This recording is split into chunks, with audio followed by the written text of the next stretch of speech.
Bonsoir. Le ministre des Affaires étrangères Daniel Kablan-Duncan a fait cet après-midi le bilan des activités diplomatiques de la Côte d'Ivoire de janvier à juillet 2012.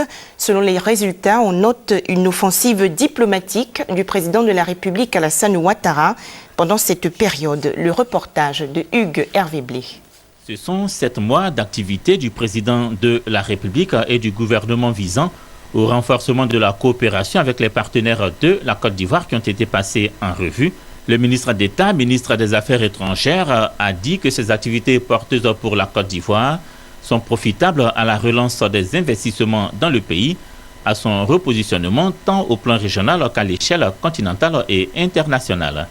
Dans ce cadre, le ministre d'État, ministre des Affaires étrangères, situe les déplacements du président de la République, certes nombreux, mais qui sont loin d'être des voyages d'agrément. Je peux vous dire que quand on part, on n'est pas rentré avant minuit, 1h du matin, au niveau des différentes réunions. À quoi servent ces voyages?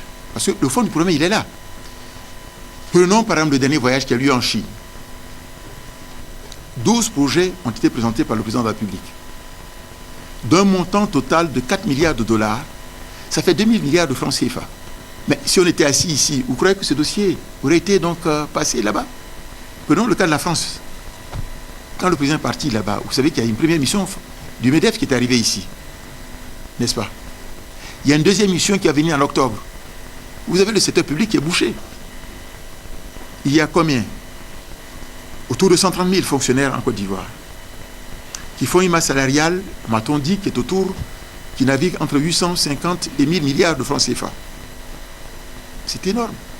Vous ne pouvez plus augmenter la fonction publique. Mais où allez-vous entraîner le nombre de jeunes qui sortent des universités ou bien qui sont déjà sortis des universités qui ne trouvent pas à s'employer? C'est bien, soit dans l'auto-emploi, c'est-à-dire on les aide à s'installer, soit dans les entreprises qui vont se créer ici. Mais les entreprises vont se créer comment? Si vous êtes assis ici à dormir ici, rien ne va se faire ici. Il faut aller les chercher pour venir. Mais il faut les convaincre. Les échanges du ministre Daniel Kablan-Duncan avec la presse ont duré un peu plus d'1 heure. L'occasion pour lui de souligner que le repositionnement de la Côte d'Ivoire sur la scène internationale et le regain de confiance et de crédibilité dont jouit de plus en plus le pays auprès de ses partenaires justifie l'intense activité diplomatique que connaît ces derniers temps la Côte d'Ivoire.